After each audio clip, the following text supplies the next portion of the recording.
Hey everybody, Jamie Kelly here. Thank you so much for tuning in to this episode of Season 3 of the Approximate Podcast. Be sure to join our Patreon for only $5 a month to see all of Season 3's episodes in full HD video. That's patreon.com/approximate podcast. If you're already a patron, thank you so much for your support. And to everyone who's tuned in, we love you all. And now, on with the show. Kitty! Fucking stop it! God damn it. Fucking cat. Yeah, you. Oi. Scrapple. Stop it. Alright, cut. We're done. Fucking cat. God damn it. Motherfucker. Ava Holt, how you doing? Good, how are you? Doing very well. Good. Jesus Christ. It's been, oh my God. The last time we saw each other was...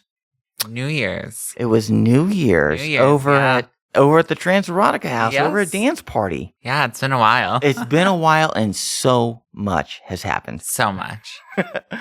So, a very big thing has happened for you, and that is your FFS surgery. Yes. Tell me about that. Yes. I had it done in June, and I had a breast augmentation before that. So I've been spending my summer recovering. I have not been working that much recently, just now getting back into it, but I needed to take the time to relax and just heal. Yeah. But no, very exciting. Very, very excited about it. So many of our listeners are people that are up and coming and trans folks in general. So I think it'd be really exciting and like fun to hear about what your experience was through, like, let's start with FFS. Yeah. A huge surgery. Huge. And like a big point, like a goal for a lot of trans folks. What was that like for you? Who did you go to? What was the process like? So I went to Dr. Raphael in Plano, Texas. And I've been waiting so long to get this done that like when I had it scheduled and everything, it was almost surreal. It was almost like I can't actually believe I'm about to get it done. And I did, and the recovery was long. Wait a minute. Let me interrupt you. That feeling of I can't believe it's getting done, that there's a kind of a euphoria about it, isn't there? Oh my gosh, absolutely. How long have you waited to get this thing done? And like 6 years? 6 years. 6 years? Yeah. When did you feel like I have to get this done? And then how did you go about like saving the money? Like we didn't even talk about like how you paid for this. Like what was the process like? As soon as I started transitioning, as soon as I started, hormones, this was like the surgery that I wanted. This was I've always wanted it since I started transitioning. Yeah. So yeah, after like waiting that long, you're like, holy shit, I can't believe I'm getting it done. Let me ask you this. Yeah. When was it manifest in you? Like when did you start traipsing out and saying, transgender, I'm going to be open about it? Being like trans in general? Openly. I was 20. 20. I was 20. Yep. And how long did you like feel those feelings before 20 when you... Before, well, I felt them when I was young, like extremely young. Yeah. But, during high school and all that, I kind of just threw it to the back of my head. Didn't really... You start feeling those feelings around high school? Before. Maybe junior high, maybe even younger. I mean, from my earliest memories. Your earliest memories. Honestly, you didn't hear a lot about it back, even in like 2014 is when I graduated high school. Like, you didn't hear about it. Right. I always had this picture of myself like in the future of like me, and I never saw that person that I was. So like, I mean, it took a while to like wrap my head around it. I remember being like in kindergarten, right? Yeah. I remember being in kindergarten. I'm sure I've like shared this like story. I'm looking into a new camera I'm not used to looking in. But I remember being like 6, 7 years old, and it was never anything that was like grandiose. Like it wasn't an epiphany when I was super young. Mm-hmm. It was small things. It was small things. I remember being in kindergarten and sitting around a table where kids were painting stuff. And I remember taking the paints and putting them on my nails. And then having like my teacher or other kids look around and go, what are you doing? Yeah, no. What are you doing? When I was in kindergarten, my favorite color was pink. So like everyone was like, "Well, why do you like pink?" Right? I'm like, I don't know how to do. I remember, and I'm about a generation, before you. I'm old, but I remember like even looking at media at the time, and I came up as a Transformers, G.I. Joe, like mid '80s kind of like that was what I saw as a kid. But I also remember very well like looking at Strawberry Shortcake and Rainbow Bright and getting like super hyped about like loving those bits of media where none of my friends like I couldn't tell them that I liked Rainbow Bright. I couldn't tell them that I liked the weird toys that came in from the Happy Meals that were like promoting Rainbow Bright, and I wanted those weird shiny pink and bright colored toys, and like that made so much sense to me. Now I didn't have the language for it, I didn't have the acumen to realize what that meant, but I do remember very succinctly remembering that it made me separate in a way that I couldn't like tell other friends. Yeah. And so it started at a very early age. Very early. Was it that way for you? Yes. Yep. Very, very early. I mean, like I said, like earliest memories, like, I don't know. I always wanted to dress differently, and like, I like different things, and I never like got along with what the boys wanted to do, like run around and throw the ball around. Like, you weren't a sports kid. No. I got to ask you that neither was I. I was a swimmer in high school. Oh. But like not like football or anything. Not like football or anything. Just swimming. I remember being a young kid, now I'm going to say like around between like 10 and 15 years old. And I remember very succinctly making an effort to try football, to try baseball. Like I saw all these other kids doing it. I thought, well, maybe there's something to it. And I tried somewhere in like. It just doesn't do it for me. It just didn't do it. It just didn't do it. I gave it a shot. I found that what I liked was like the romanticism about baseball. But I didn't like baseball. Yeah. I didn't like doing it. I never understood football. No. I never understood being that physically. Yeah. I'll say, for lack of a better term, aggressive about being physical in that kind of way. No, I don't want to be tackled. I don't want to run. So I it was that way for you too, right? Exactly. Yeah. Yeah. When did it matter to you, like you being social around your friends and interacting with your family in a way that like it started to become manifest that trans was a thing, that you weren't happy with how you were? I would say like around 18. 18 is when I like really started to think about it, and like really like it started to get to a point where like I couldn't push it back anymore. How was your family life like? Excellent.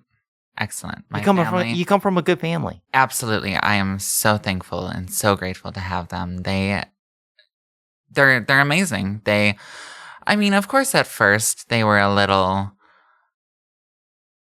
worried, and like they didn't really know what to expect. What were you doing that made them feel a little bit weird at first? More of like, I mean, they were worried about like my social life.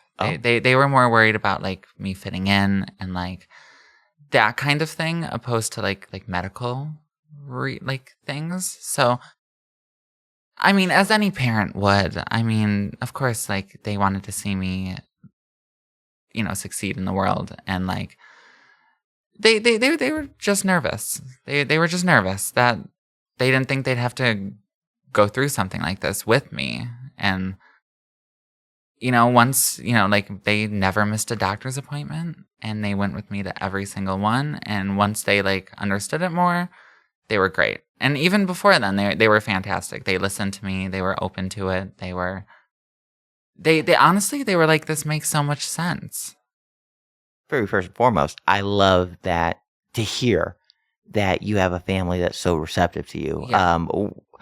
Season 3, people that have been paying attention to this podcast, we know we've had a lot of trans folks on the podcast, and yeah, the stories aren't always so great, but just to get this out of the way, to hear that you come from a family that has been so receptive is amazing, and we love to hear it. I am so grateful for it. So now I'm wondering, I'm going to backtrack a little bit, and I'm going to say, when I was like, I think it was like when I was 13. When I was 13, I started to find that I started to like cut off my jeans and make short shorts. I started to like literally make a conceited effort of like painting my nails black. Yeah. Black seemed appropriate.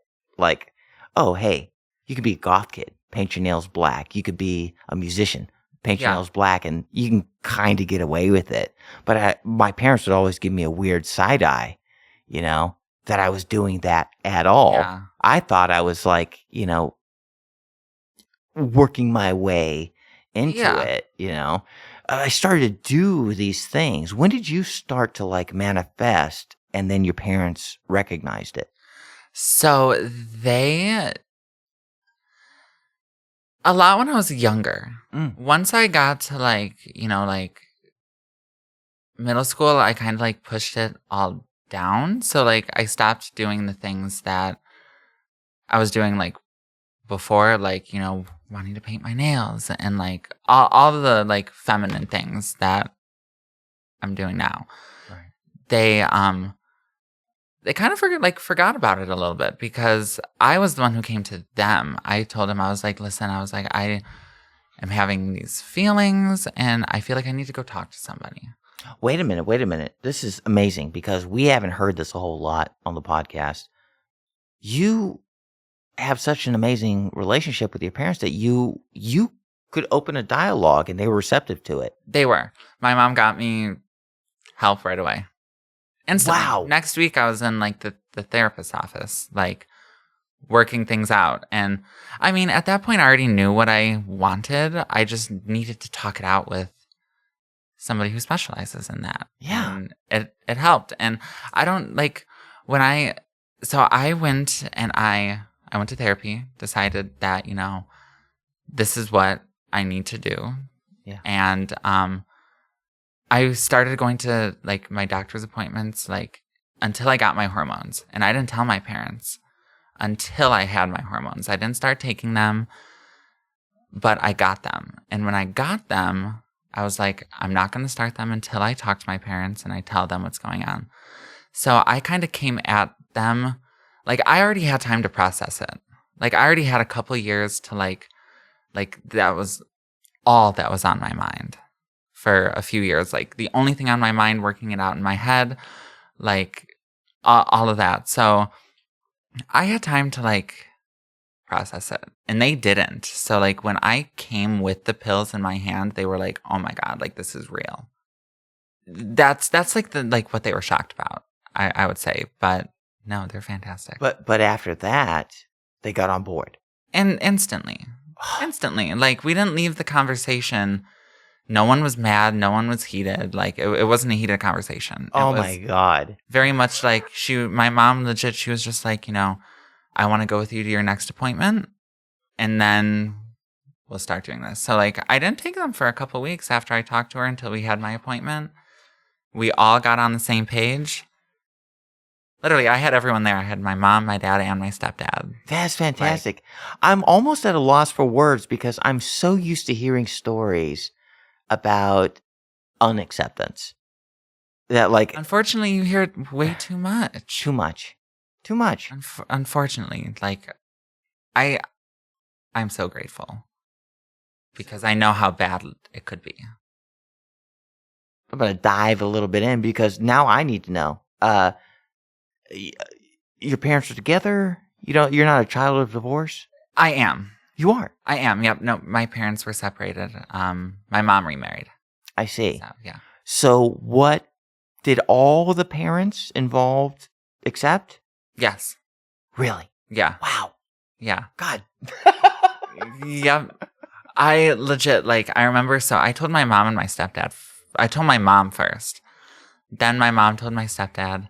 And then we got together with my mom, my stepdad, my aunts, to go talk to my dad to let him know. My God. And we're all sitting down, and I tell my dad, and he goes, "That's all." he's like, "Okay." That's wonderful. Cool. And then walked away. I was like, "Okay." That is awesome. Yeah. Oh my God. Well, now I got to ask the big question as far as I'm concerned, from my perspective. So it seems like, from what I'm hearing, the transition with your family life was pretty okay, right? Very. Okay. So now I got to ask this other thing, because this is the nature of this particular podcast. Ask away. What about the adult entertainment stuff? I don't get into full detail. They know my mom does. Only my mom. And she knows, she knows the gist of it, just not the details. Right. So, she knows what I do, but not all of what I do, I guess. Just because, that's my mom. We're not going to have that conversation. She knows what industry I'm in, what I do, but I don't go into, detail on my work days. Was there a point in time as you were fledgling in the adult entertainment industry that you decided that you need to tell her in some way or another? And what did that look like? I did, only because there were so many exciting things happening in my life that were involved around the industry and work that I wanted to tell them about it. I wanted to tell them about things. I wasn't worried about them finding out, or if they did find out in some way, it wouldn't bother me. I just wanted to talk about everything that was going on because it's a big part of my life. Right. And I would hate to keep that from them. And what did that look like? I assume your mom was the only person you told. Am I correct in saying that? Yes. And was that a letter, a phone call? Oh, I just talked to her in the car. Oh. Yeah, no. We were on the way back from Alta. I just told her. That's amazing. She was nervous. She was nervous about it. Yeah. But she's totally cool now. Totally cool now. Totally cool now. Oh, yeah. That's so weird. I was a year into being an adult entertainer as far as being a person that's in front of cameras. Mm-hmm. And before that, I was a year into being a sex worker, on the sly. Nobody knew what I was up to. Mm-hmm. I was just living life on my own, experimenting with a thing, Yeah. And a year went by of being a sex worker, and then and people, you guys know, about a year into being a sex worker, I was I made a conscientious effort to go well, what's the next step? Porn, right? I did the porn. I still didn't tell anybody about it. Mm-hmm. And then a year went by, and I was like, you know what? I'm not a secret keeping person. Yeah. I got to tell the most trusted person in my life. And the most trusted person in my life was my mom. And I told her about it. And I did it in a very careful way because I was scared to death. To death. I wrote her an email. I wrote her a really long email explaining how I started being a sex worker and then how I got into porn and that this is a thing. It's going to be I don't know who's going to see it, but now I'm a public facing, Yeah. thing. And it may come up, and I'm not going to go back.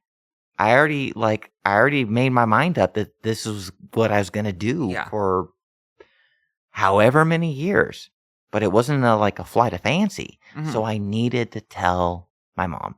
Yeah. And I did. And she came back to me. I don't know. Did your mom say the same thing that my mom said? My mom said, Jamie, you're a smart kid. You got a good head on your shoulders. I don't know what you're up to, but as long as you keep that good head on your shoulders, all I need you to do is to be safe. Yep, that's exactly. My mom said, I just want you to be safe. That's all. You know what? Fucking praise to moms. Praise to good moms. Yes. Not everybody has a good mom, but god damn it. We're very lucky. We're very lucky. We're very fortunate. Yeah. As a quick aside, 2 episodes prior to this recording, I had Crystal Penn. You know Crystal Penn. I've met her a couple times. Yeah, I don't know her, but I know who she is. I had her come on with my mom 2 episodes ago. Had them both on. And we actually got to talk about this whole interaction about not only what it is to have a kid growing up trans, and then, going through all the rigmarole of what it is for such an odd, to you and I, it's normal, this whole trans thing. Oh my God. But 98% of people don't understand. No. And that is the whole goddamn thing. And I'm so fortunate that I got to have my mom on and we're so our story together, from me being a teenager and figuring out stuff and then gaining her acceptance, and then all the way to where each other's best friends, and then have my press agent and somebody that's, well inundated into a porn industry, and then have them talk to each other along with me to tell the story. It was one of the most sweetest, best episodes we've ever recorded. Awesome. Such an amazing story. But I want to say that, for trans folks that are coming up, that are going through all the heartache that is included with being trans and coming out to, man, even if you can come out to your parents or just figuring yourselves out. I love that I have Ava Holt on with such an amazing family story, and I love to be able to share my family story. Maybe, just hopefully, our stories will let you know, the listening audience, especially our trans folks, especially folks just coming up, industry or not, just being trans, that it can be good. Yeah. And it does get better over time. It does. It does. Time definitely helps. Yeah. I'd be remiss if I didn't say this. I mean, if you're looking at this podcast, if you're listening to this podcast right now, and we're saying all these things, and you appreciate, what you're hearing, you can always, hit me up or hit any of our guests up. There's always going to be links and things. You can always talk. There's it's not just a one-sided conversation. Yes. It may take a second for us to get to you if we're busy people, but we always have we always have your best interest in mind, and we've gone through it. And so just know, hit us up, when you can. Yes. So you've just got done through with FFS, and before that, you had top surgery. I did. And what was when we were talking before we started the podcast, it was amazing to me, how short of a distance it was that you put 2 surgeries together. So the breast was how long ago? May 1st. May 1st. Well, so right around the corner. And then I had the FFS the first week of June. Jesus. So a month and a couple days. Okay, so everybody is seeing Ava right now. How jealous. Just amazing. Thank you. We shared the same doctor's office. Yes. Yeah, so we both, me since like about 10 years now, all my procedures have gone through the American Institute of Plastic Surgery over in Plano, Texas, North Texas, DFW area. You use the same doctor's office. Same doctor's office. You go with your surgeon is Raphael. Dr. Raphael. Yeah. Mine is Dr. Harris, but they do the same stuff. Yeah. They do the same stuff. We were talking before the podcast, before we hit record, about just how amazing that they are. They're great. I couldn't think of I couldn't think of 10 out of 10. 10 out of 10. 10 out of 10. You're happy with your top surgery? Oh my gosh. So happy with my top surgery. I got that done in Vegas. So only your FFS was from... Only my FFS. Was from Plano? Yes. Okay, that's good to remark. Let's give a shout out to the people that did your top surgery. Dr. Style. Yeah? Style Aesthetics. Yeah. Amazing. Amazing. Love him. How much did you spend? I spent $8,500. $8,500. That's not bad. Because last time I checked, now I got mine done 10 years ago, and it was like $7,500. Mm-hmm. But I know the median is about 10 grand. And that's the number that spooks folks. Like, yeah. Geez. When you say 10,000, that seems egregious. That's expensive. But 85 seems a little more attainable. He did such amazing work that I'm very glad that I went to him. And that I was able to stay home. Like, the surgery center was 15 minutes from my house. So right when I was done, I could go home and get in bed. Now, I know that as far as surgeries go, I've had 4 different surgeries. You've had essentially 2, top surgery and FFS? And FFS. They were multiple procedures for FFS. Right. All in one. Right. That's the thing. But one time getting knocked out. This is actually a very important thing to say for folks that don't know. FFS isn't just a one and done thing. No. It's not a monolith. FFS is a series of different procedures, yes, which are different for everybody. Not everybody gets the same. Not everyone. Exactly. There's no such thing as putting a girl face on your face. No. I absolutely want to make that clear as we're talking about this. There's so much that you have to do that has nothing to do with money, and that is being prepared about aftercare. Yeah, no one really talks about it. Nobody talks about that. So let's talk about that. How was your aftercare like? What was required? Well, before I got the surgeries, honestly, in my head, I was like, I'm going to get them done, but, I'll be up in a couple of weeks. And I mean, with my top surgery, I was up very quickly. I was up within a week, cleaning, going to the store, going out in public, So, I mean, when I had that done, I was like, oh, I do surgery well.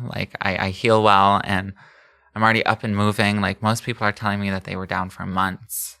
And so when I got the FFS done, I was expecting, to look crazy for a while.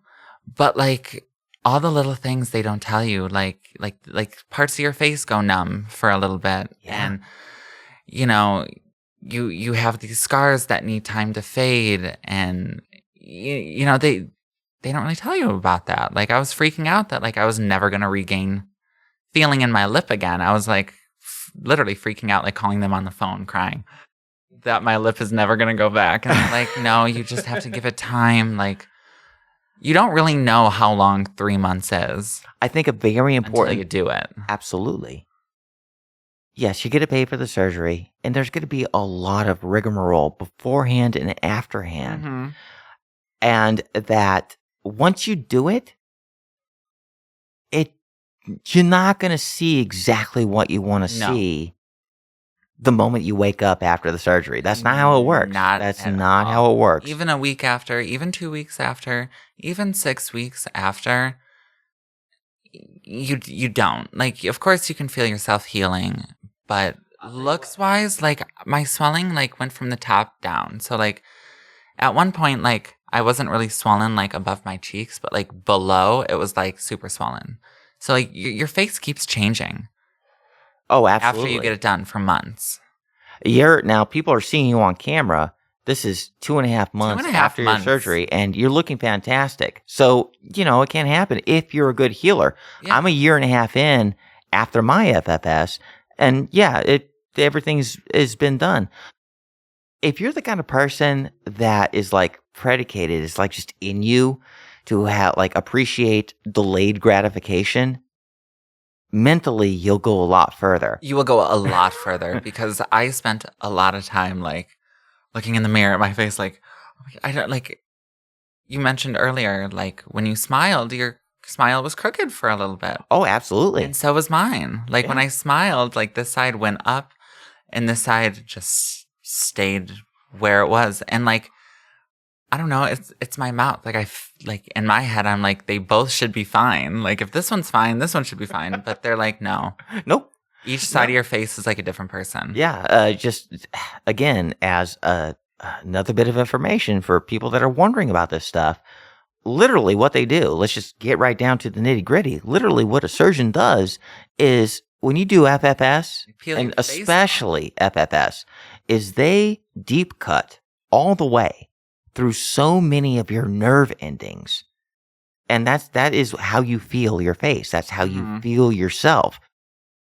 Like it relates to your mental health because once you lose control of your face, you can start to feel like, oh, what, did I do the right thing? Yeah. Like that can fuck with you. Oh yeah. No, But- it can. And the doctors are so busy, they're just going to assume that like, hey, they already know.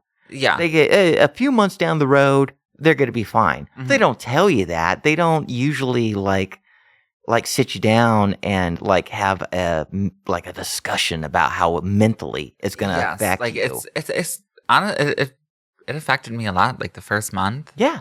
Cuz you don't necessarily like you're so swollen. And like I still have some swelling. And it becomes scary because you think, well, now things feel so fucked off and it's so like what I'm not used to feeling. Is this permanent? Is it always going to be this way? Mhm. It's not. It's not. They just don't sit you down to tell you about that. They don't tell you about that. They're like, oh, you might have some numbness here and there. Yeah. Like, Yeah. But like 3 weeks after and you're still feeling numb in a place, you're like, Right. what is going on? And this is why it's so important to like be able to take a back seat and think more like like have more of a like omnipresent view of what's going on. You did a major thing and you really like they're peeling your face back. They're cutting through all the nerves. And I was still kind of healing from my top surgery on top of it. So like mentally, you have to allow before you get all nervous and weird about it, you have to just take a back seat and go, no, this is going to take about a year before I feel normal again. Yep. If you can think that way, if you can delay gratification, then it's going to be well worth your effort or else you're going to drive yourself crazy. Well, a lot of it for me was I was ready to like start working. I was ready to get out. I was ready to go do things. But my body was not. Right. Like, I'm still swollen. I still have pain in my face. But me, I'm ready to get out there. Like, I'm That's bored. a really good point. I love that you say that because especially for folks in our position where it's not just about, medically treating ourselves, but we also are a part of an industry. Yeah. We can tend to be a little bit ambitious. Mm-hmm. And we don't want a physical thing to stand in the way of the things we want to do. And you got to maybe take a step back and, let equilibrium happen. Honestly, I felt fine after a week and a half. Right? I did too. Felt fine. Mentally, I was like, let's go. Let's go. Let's go. I want to go out. I want to go do things. And I stayed in Texas for a week after my surgery because, you have all the stitches in and the staples and you got to get those taken out. So, even while I was recovering, me and my mom would go out to eat. We'd go, do things out, in Dallas, go downtown or, just do things, even though I'm all, bandaged up. I still wanted to get out. I was still bored sitting in the hotel. I remember I was exactly in your and same I wanted position. to eat. I couldn't eat. You couldn't eat. Like, I wanted so badly to like go eat a ton of junk food. But like, you can't really open your mouth. Yeah. You're so swollen that like, and you can't chew because you got all the like, with your, like the cheeks, you know, they go up like through your mouth. Anything around your mouth, you just got to deal with it. You got to accept it. I was like maybe not even 6 or 7 days past the surgery. And my mom was my like aftercare taker. And we had to drive 3 hours from North Texas, where that the American Institute of Plastic Surgery, down to where she lived in Austin, where I was recovering. We got to Austin after the surgery, and I was about 3 days, maybe 4 days in bed before I started going crazy. And I was like, I got to get out of the house. I got to do something. It's a lot quicker than you think. My mom, of course, moms are worried as hell. As soon as you get up out of your bed, they're like, no, sit down. They're so worried. And you're like, oh, I got all this energy in me. I have to get up. I have to get up. I got to walk around. How many laps I did around this hotel. Yep. And I went and I had a rental car that I had rented for the occasion. I'd spent a long time, setting up that I knew I'd have a month. So I spent all the money and took all the time. So I had a rental car in Austin, and like 4 days being in bed, I took off and I got in the car early in the morning. I was like, I got to do something. So immediately what I did was I couldn't work. I couldn't, but I had to do something. So I went and I spent a bunch of money. I needed that dopamine effect. I needed that like sense of doing something. Yes. So I went and I found like comic book shops and like weird like fucking places that sold movies and like curio shops and antique shops, and I just like went and tried to like make myself feel like I was getting something done. And I was like spending all this money and spending all this energy on doing something that was like fun. Yeah. Because I couldn't work, which was what I really wanted to do. Yeah. I wanted to get back to doing the thing. Hard. But in lieu of that, I took all that energy and I took all that need for dopamine and I just like spent money on nerdy stuff. Yeah. But that was a part of the whole process. And I don't imagine it'd be too different from anybody else. Like, you got to do something, right? You have to. No matter what form that takes, you got to do something. Crazy. At the end of the day, you listen to your doctors and your nurses' recommendation. Exactly. I didn't go out there and do anything that would put my healing in harm's way. Yeah. But I just needed to get out of the house. Yes. Yep. Same. Yeah. So I'm going to do a tight segue from all of what we've been talking about into another thing that is very prescient to today's conversation. I got to know as much as you can tell me, and we're going to start from the bottom. Mm-hmm.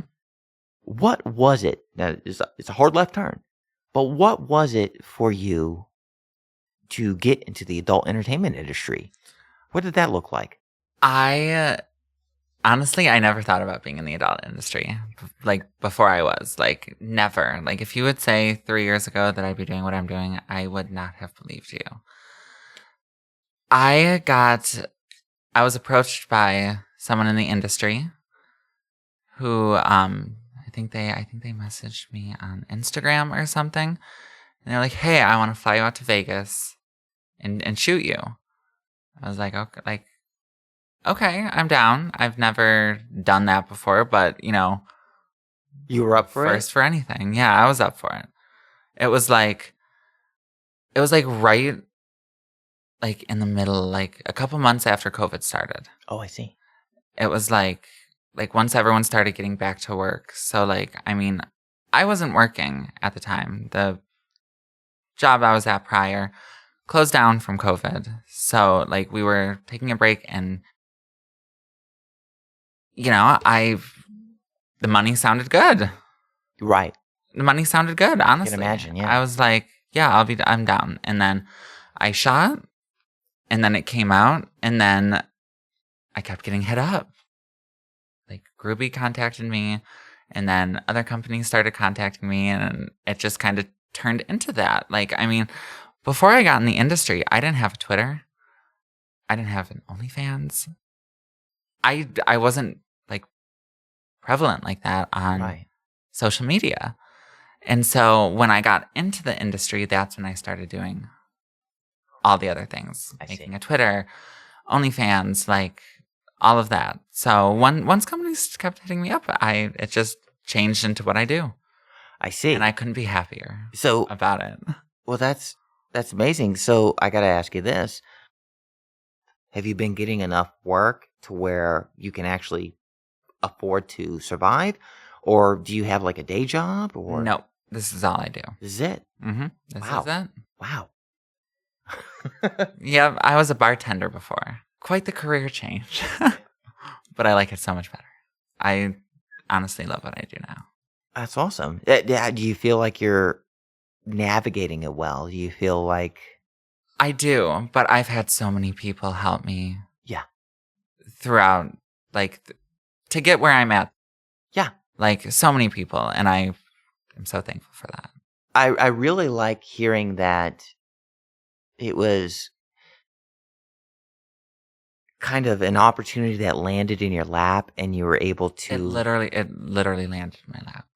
And you were able to, like, recognize the importance of it. Mm-hmm. And make it work to your advantage. And I love most of all that you're saying that how important it is for other people to help. Because it wasn't just like you didn't go out and say, it wasn't an ego thing. Absolutely not. Absolutely. In the beginning, I had no clue what I was doing. Right. No clue at all. And if it weren't for the people that helped me through it, like, I don't know. I don't know if I'd be exactly where I'm at today. Like, I mean, I had help from many wonderful people. That's amazing. That's amazing. And shout out to all those people, whoever they may be. You're making somebody's life better. You know? They did. And I hope I can do that for other people. That's the thing. That you said that at all, I almost want to wrap it up on that. This is why, like, I've been so excited to have you on because you know a good person. You know a good person right off the cuff, you know, and I've been wanting to have you on for so long. So happy to be here. I've been wanting to like just hang out with you for so long. Like, God damn it, when you meet just a decent person, which is unfortunately in this business, in any entertainment business where egos are high and people like there's a lot of folks that come as like broken wings and there's a lot of like nonsense. There's a lot of chaos in this business. To meet somebody that you recognize right off the bat as somebody who is decent and is kind, and is just is trying to do the best they can. Well, thank you. Thank you so much, Ava. Oh my gosh, thank you, thank you. So we're definitely gonna have you back on. We're gonna wrap up season 3. We're gonna have you back on for other things, and we're definitely we got to hang out more. Yes, absolutely. I would love that. We got to hang out more. But with that being said, we generally wrap up the episodes with this one last thing. Okay. And to the best of your abilities, 3 pieces of advice that you can give to up and comers from your perspective. There's no wrong or right answer. Whatever you have to say, 3 things. 3 things. Always be prepared. I think like anything that you may need, have it just in case. Confidence. Need confidence. I mean, we all have those times where we're like feeling, but it's very important. It's very important. So like, you know, it's hard sometimes. Try to like really feel yourself, you know? Yes. And then a third. If you're struggling with a third, something maybe pragmatic, something like a dumb thing like filling out paperwork, or like something that's like literally a part of being on set and like you got to do this. Always bring multiple clothing options. Very good. Very good. Just in case. I walk onto set, I have like 3 bags full of stuff, like just in case, because I might need something out of each of these. Absolutely. And that ties into your other bit about being prepared. That is absolutely a thing. Literally, and we're going to close this up soon, but tomorrow, as of the time of this recording, is I got to be on set. And I was given instructions at the 11th hour. You always get instructions at the 11th hour. Yeah. That I am to perform naked for a shower scene and that I don't need any kind of outfit for pretty girls. Yeah. I don't trust that. So what I do is I make sure that in my travel bag, I have something neutral to wear. A set of whites and a set of blacks that can fit against any fucking thing just for taking photos, because they say one thing and then they're disappointed in you when you didn't come, with an entire stripper store's worth of fucking. Because they will say, bring, like, this is like the vibe of the scene. Yeah. Bring something to match it. Yeah. And I always like second opinions. So, like, I bring multiple things. Right. That I can be like, okay, opinions, everyone. What do y'all think? It's a goddamn schmutz that we got to go with. Yeah, right. But with that being said, listeners of the podcast, please take all of our pieces of advice into a mind, because if you've been listening and you've heard all the other pieces of advice, it all culminates into a strategy. I guarantee you it does. It really does. So with that being said, thank you, everybody that's listening and watching to the Approximate Podcast. And thank you so much, Ava Holt, for being on the show. Thank you for having me. So happy to be here. Okay, look in this camera and say goodbye. This one? Yeah. Or that one? Yeah. Any of them? That one's looking at you. Bye. Goodbye. Thank you for listening. All right. See you guys later.